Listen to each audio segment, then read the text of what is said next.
Imagine being a highly successful Hollywood sitcom star. Like, you're making great money, you have the big agency representation, you're basically playing the industry game perfectly. Right, you've essentially made it. Exactly. And then you decide to just throw it all away to go milk cows in Idaho. Completely debt-free, too. Yeah, completely debt-free, while fiercely arguing that modern banking is like literal wizardry.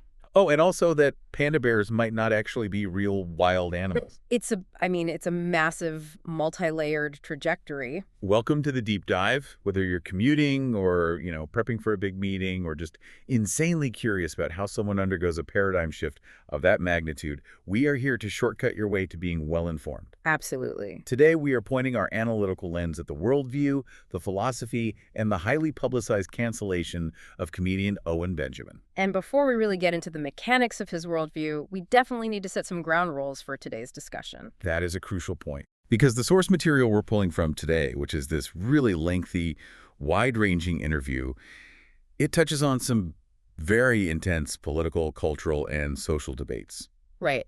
And to be unequivocally clear with you, the listener, we are not endorsing, validating, or taking sides on any of the viewpoints, the politics, or the cultural critiques we're about to discuss. Yeah, our mission today is purely analytical. Completely. We are just taking an impartial, objective look at the ideas contained in this material to understand this specific speaker's perspective. Like, we're just mapping the architecture of a very particular belief system. It's basically an exercise in understanding the why and the how behind the beliefs, rather than, judging the beliefs themselves. Exactly. Because when you look at someone who completely detaches from mainstream society, understanding their underlying logic actually tells us a lot about the friction points of modern culture. Okay, let's unpack this.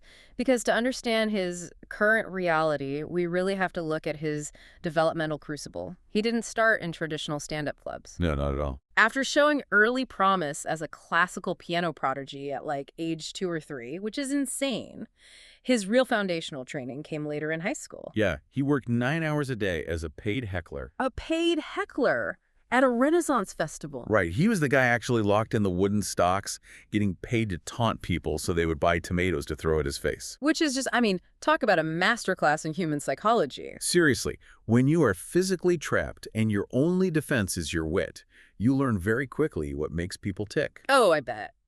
Benjamin realized a really fundamental rule of crowd dynamics in those stocks.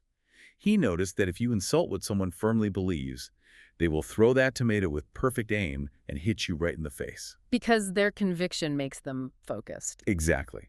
But if you bypass their beliefs and target their pride or their vanity, they get so emotionally flustered and embarrassed that they throw the tomato straight into the dirt. Wow. So he figured out how to bypass the intellectual armor and just hit the emotional nerve. Yeah, he did. And that psychological insight really evolved into his overarching philosophy of comedy. He views comedy strictly as a societal pressure relief valve. Like a biological imperative to discharge stress. Right, to get rid of tension and trauma. But to function properly, Benjamin believes comedy has to rely on absolute universal principles, meaning you have to be able to make fun of absolutely everyone. Different races, veterans, tragedy, no one gets a pass. Because the moment you grant a pass, the moment you declare a certain demographic off limits, you're showing favoritism. And Benjamin operates from what we might call an honor culture mentality. Right. In an honor culture, weakness is mocked out in the open so the individual can build resilience and the whole group gets stronger together. So by treating marginalized groups as too fragile for a joke, he argues you're essentially treating them as subhuman. Yeah, you're denying them the shared, unifying human experience of being teased. So in his view, inclusion actually requires taking the hits along with everybody else. But according to the source, he started noticing a massive philosophical shift in Hollywood comedy around 2012. He describes the industry moving toward a state of victim consciousness. Where words began to be treated as if they inherently possessed evil intentions, just completely stripping away the context or the comedic intent. Yeah, the intent didn't matter anymore. But let me push back on his conclusion here. If comedy is a pressure valve on a societal boiler, isn't Hollywood just trying to turn down the heat rather than welding the valve shut? That's a good question. Like, why does he view the avoidance of offensive words as a cool, isolating thing rather than just basic empathy? Well, Benjamin's argument is that you aren't turning down the heat at all. You're just forcing the steam back into the pipes. How so? When victims of trauma or marginalization hear a comedian joke about dark, difficult subjects, the collective laughter in the room acts as a signal. Oh, it tells them they aren't alone. Exactly. It tells them, I am not the only one who has experienced this darkness. The joke actually breaks their isolation Ah, I see. by creating a sanitized environment where certain words are treated like literal weapons. He believes Hollywood welded the pressure valve shut. The trauma doesn't disappear. The individual is just left to spiral in total isolation because society is too polite to acknowledge the darkness. Precisely. And when you weld a valve shut, eventually the boiler explodes. Which brings us to the mechanics of his cancellation. Yeah, the fallout was intense. He publicly pushed back against shifting cultural narratives, specifically questioning the concept of transgender children, arguing that children lack the cognitive development to consent to life-altering changes. And the reaction was swift and absolute. He lost his CAA agent, his manager dropped him, independent theaters just stopped booking his tours. And he became the very first major blue check to get kicked off Twitter. Wait, the first one? The very first one. And it extended far beyond social media platforms. Yeah. He was banned from PayPal, completely cutting off his financial infrastructure. Wow, just erasing his ability to make a living. Right. He was even banned from Airbnb, where he operated a rental property. Over a joke, right? Yeah, because of a joke he made regarding the Me Too movement. It was a joke relying on dramatic irony, where he mistook the hashtag for a pound sign. And the platforms claimed he was mocking victims of sexual assault. Exactly. And his digital footprint was just systematically erased. You know, when someone experiences a total systematic erasure, like that, losing income, representation, communication channels, the natural human instinct is to look for the man behind the curtain. Oh, for sure. You assume there must be a smoky room somewhere. Yeah, where a group of executives are sitting around a table plotting your demise. He admits he went through exactly that phase. He spent a lot of time blaming different political factions, ethnic groups, foreign algorithms. But he eventually arrived at a much more chilling conclusion, didn't he? He did. He realized there was no smoky room.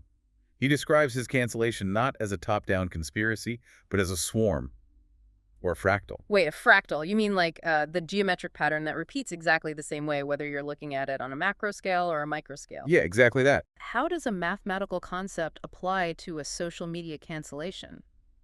Well, think about how a fractal repeats its shape. In a social context, it means the behavioral pattern is identical at every level of the hierarchy. Oh, I see. The multi-billion-dollar tech CEO, the elite Hollywood agent, the local indie theater owner, they all act in the exact same manner. Not because they're coordinating with each other. Right. They do it because they are reacting to the exact same environmental incentives. What's fascinating here is Benjamin's realization that the underlying currency of this swarm is simply fear and status. So the agent drops him because they're terrified. The writers' rooms will refuse to work with their other clients. Yes. And the theater owner cancels the show because they're afraid of local activists targeting their box office. It's a conspiracy of like-minded temperaments. Driven by a completely shared cultural anxiety. Wow. So the invisible organizing force isn't some secret leader sending out memos. It's just the decentralized terror of losing one's position in the tribe. So if fear of losing status is the engine of the storm, we have to look at why everyone is so terrified. Like, what makes a highly successful Hollywood executive or a millionaire comedian so vulnerable to that fear? Well, Benjamin says he looked around at the people who betrayed him, and he noticed one glaring common denominator. What was it? Almost all of them were heavily, deeply in debt. Ah, the leash of the mortgage. This is where Benjamin connects cultural compliance directly to economics. Right. He observed that people in his industry who started making millions of dollars immediately scaled up their lifestyle to match. So they took on massive multi-million-dollar mortgages. They bought cars on credit. They created this towering monthly overhead. Here's where it gets really interesting. He doesn't view debt as just a poor financial strategy. He frames it entirely through the lens of esoteric manipulation. Yeah, he calls it wizardry. He talks a lot about wizards and spells. And Benjamin, a wizard is a manipulator who deliberately obscures information to make you choose a path that benefits them at your expense. Right, yes. And the spells are the rhetorical tricks. The marketing slogans, the easy financial traps that appeal to our lower human nature. And the core mechanic of every spell is the illusion of getting something for nothing. Exactly. It's temporal manipulation. You get the luxury house today, even though you haven't actually produced the value to pay for it yet. Think about your own mortgage or your car payment right now. Benjamin is arguing that that payment isn't just a line item on your budget. It is a behavioral leash. It's an invisible shock collar. Right. You put it on happily because it comes with a nice house, and you don't even realize you're wearing it until you try to bark at the mainstream narrative. And the moment you step out of line, your livelihood is threatened, and the shock collar activates. So if debt is the mechanism that forces compliance, does that mean he views total financial independence, like owing nothing to anyone, as the only way to actually buy back your freedom of speech? That is the absolute cornerstone of his current worldview. If an institution controls your survival through debt obligations, they control your speech. Because you can't afford to stand on principle. Right. Standing on principle doesn't pay the monthly interest to the bank. Yeah. When the system says jump, the man with the massive mortgage has to ask, how high? But the man with zero debt and a plot of land has the luxury of saying no. Exactly. To break the spell of the swarm, he needed to anchor himself to something unmovable. He needed a foundation that didn't rely on public approval or, institutional financing. And he found that in a rigid adherence to objective truth. Which he summarizes with a very specific motto from the source. I might be wrong, but I'm not lying. It is a really vital distinction. I might be wrong acknowledges basic human fallibility. Sure. But I'm not lying means there is no intentional deception. It establishes that truth exists entirely outside of the human ego. We don't create reality with our feelings, we simply observe it. Yeah, and Benjamin views narcissism as the ultimate rejection of this external truth. To him, a narcissist is someone so paralyzed by the shame of being wrong that they create a delusion bubble. Desperately trying to force physical reality to bend to their internal emotions. Precisely. And he actually takes this intense need for objective external order and applies it directly to his musical background, which is easily one of the most surprising details in our source material. Oh, absolutely. He is a highly trained classical pianist, and he absolutely despises jazz music. He doesn't just dislike the sound either.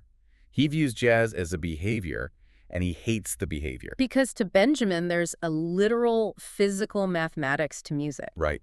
Harmony and symmetry are objective realities. They exist in the physics of sound waves, like Bach's well-tempered clavier. So it sounds like he views classical music as architecture. Like if you remove a pillar, the building falls down. There is an objective right and wrong to the structure. Yeah, whereas jazz is like a conversation. It shifts, it meanders, it changes based on the emotion in the room. So why does a conversational style of music offend him so deeply? This raises an important question about how trauma and chaos shape our preferences. Benjamin views jazz as a culture of transgression. A culture of transgression. Yeah. He asks, why do you enjoy breaking the rules that make things beautiful? Wow. For someone who feels society is collapsing because it abandoned fundamental rules and objective reality, jazz represents the exact cultural ambiguity he's fighting against. It relies on dissonance and breaking structural expectations. But wait, doesn't innovation inherently require breaking the rules? It's a fair point. I mean, if musicians only ever adhered to the mathematically perfect rules of Bach, we would never have gotten the blues or rock and roll or hip hop. True. It feels like Benjamin might be mistaking his own psychological need for order, especially after his life was turned upside down as some kind of universal objective morality. It is a really fair critique. When your life has been completely dismantled by a decentralized swarm, ambiguity becomes the enemy. You seek the bedrock. You want a rule set that doesn't shift based on the mood of the crowd. Exactly. Classical music offers that guarantee. Jazz explicitly denies it. And because he refused to play jazz with his comedy, his morals, or his finances, he essentially had to leave the village. He couldn't exist within the established institutional frameworks anymore. So he set out to build a completely parallel reality. Today, he lives on a farm in Idaho. He milks cows, he teaches classical piano locally, and he carries absolutely zero debt. And he's homeschooling his 4 boys using what he calls the Amish classroom model. The mechanics of this Amish classroom are fascinating. Instead of the modern institutional model where you put 30 children of the exact same age in a siloed room and feed them a top-down curriculum. Right. The Amish model relies on organic, hierarchical transmission. The younger boys learn simply by observing and assisting the older boys. It completely bypasses the institution. The older child reinforces their own knowledge by teaching, and the younger child learns from a relatable peer model rather than an abstract authority figure. It's an ecosystem of applied knowledge. But he hasn't just decoupled from modern education. He's attempted to decouple from the modern digital infrastructure while still utilizing it. Yeah, he built his own media ecosystem, launching platforms like Ladle.tv and Unauthorized.tv to broadcast to his followers. But wait, if he's spending his time broadcasting on independent streaming apps and managing private mailing lists, isn't he just building a smaller, slightly different digital matrix? It seems like that, yeah. He's still tethered to the screen. If we connect this to the bigger picture, Benjamin draws a hard line between a tool and a dependency. A tractor is technology. A streaming app is technology. So the danger isn't the tech itself. Right, it's the reliance on it for your survival or your reality. He argues the modern world wants to make reality entirely digital, trapping people in a state of digital despair where their status is tied to likes and retweets. And his countermove is to use the digital to promote the physical. Exactly. He actively encourages his online followers to shut the laptop, meet up in person, do physical labor, and actually know their neighbors. He calls physical toiling, like digging ditches or clearing paths through the woods, a form of unceasing prayer. Which is a beautiful way to look at it. He views the perfection of a single physical tomato, which contains the seeds to grow 10,000 more tomatoes, as tangible proof of a benevolent design. It's the ultimate defense against the nihilism of the internet. You can't fake a tomato crop. Right, it either grows or it doesn't. Objective reality. He took the digital audience he had left and redirected their attention entirely toward tangible physical resilience.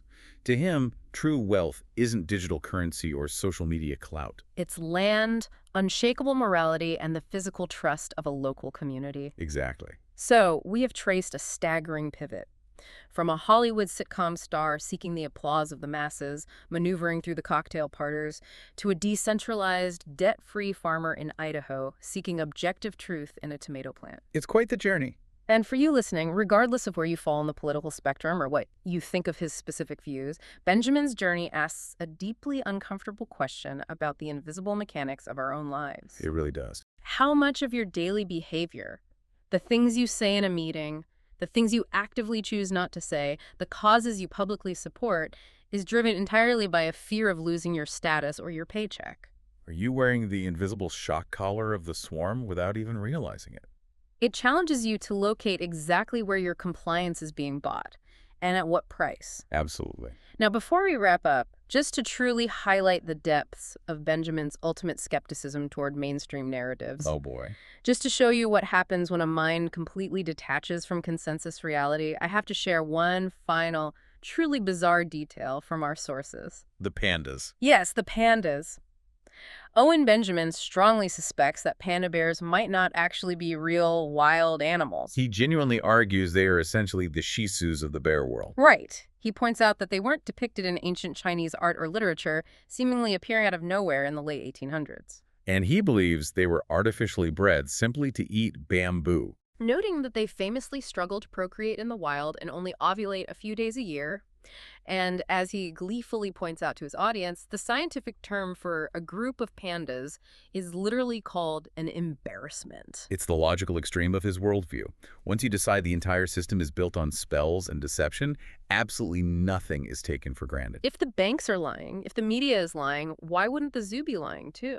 Not even the pandas are safe from the scrutiny. It perfectly encapsulates a mind that has decided to question the foundational premises of everything. So we will leave you with this final provocative thought to mull over. Go for it.